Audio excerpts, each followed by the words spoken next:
आपण माने खाद्य खाई सारिबा परे मिश्री एवं पान मधुरी को नियमित भाव में खाउछंती कि जदि खाउनाहांती तेबे आपण माने एहाकू खाइबार अभ्यास रखंतु।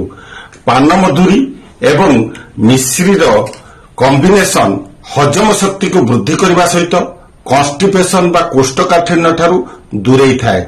एथि सहित जो मानकर एंजाइटी एवं राति रे निद ठीक हेउ नथिले एहा ए सब क्षेत्र रे बहुत साहाय्य करथाए अर्थात भल प्रभाव पकाई थाए। केवल सेतिक नुह जो मानकर दृष्टि शक्ति कम थाए किंबा आखिर समस्या थाए तेबे आपण माने पान मधुरी मिश्री एवं बादाम को गुंड करी एक पात्र रे रखंतु। खाई सारिबार 20-25 मिनिट परे एथिरु 1 चामच नियमित भाव में खाइबा द्वारा केवल जे आपनकर दृष्टि शक्ति आखि समस्या दूर करिवो ता नुह एथि सहित हजम शक्ति को मध्य बढ़ाई थाए एवं आपनकर निद एवं एंजाइटी वाली समस्या रे यह आपनको बहुत सहायता करिवो।